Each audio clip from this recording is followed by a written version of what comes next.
जिस दिन आपके जीवन का उद्देश्य आपके सांसों की तरह जरूरी हो जाएगा ना, तब जाकर मानिएगा कि आपके जीवन का उद्देश्य पूरा हुआ है और तब जाकर आपको सफलता मिलेगी। ऐसे सोचने से या फिर दिन में सपने देखने से आपके जीवन का उद्देश्य पूरा नहीं होगा।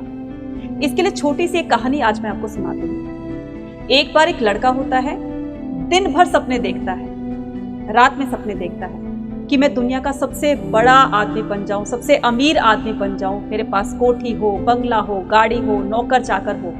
ये सपने देखता रहता है लेकिन करता कुछ नहीं। एक बार उसका एक दोस्त उसके घर आता है तो उसने अपने दोस्त को ये सारी बातें बताई। उसके दोस्त ने कहा कि पास ही में एक बहुत ही पहुंचे हुए साधु संत बाबा आए हुए हैं, तुम जाकर अपनी बात को उनके सामने रखना, हो सकता है तुम्हें इसका कोई उपाय बता दे।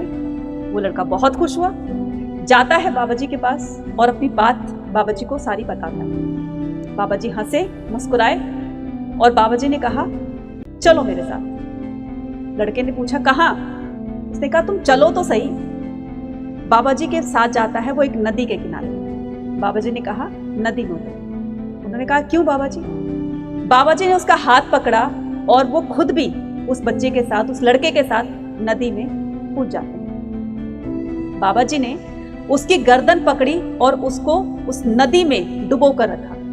अब वो लड़का छटपटाने लगा, बाहर निकलने की कोशिश कर रहा, हाथ पैर मार रहा था, लेकिन बाबा जी ने उसकी गर्दन पकड़ी हुई थी जिसकी वजह से वो बाहर नहीं आ रहा था। जब थोड़ी देर हुई तो बाबा जी ने उसकी गर्दन पकड़कर उसको बाहर निकाला। इस पर उस लड़के को बहुत गुस्सा आया।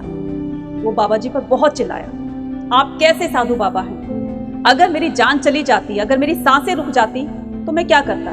मैं तो मर ही जाता।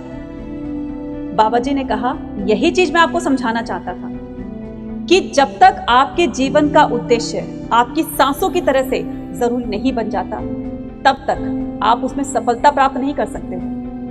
मेरा मकसद सिर्फ तुम्हें इतना समझाने का था कि अगर तुम अपने जीवन में कुछ भी बनना चाहते हो तो उसके लिए मेहनत करो। उसके लिए जो भी काम तुमसे बन पड़ता है उसको पूरा करने के लिए वो काम तुम करो। तुम्हें अपने जीवन का मकसद, उद्देश्य, लक्ष्य जरूर मिलेगा। ये बात उस लड़के को समझ में आती है और तब से वो अपने जिंदगी में हर पल, हर दम ये महसूस करता रहा कि मुझे मेहनत करनी होगी, तभी जाकर मैं अपने मकसद में कामयाब हूँ।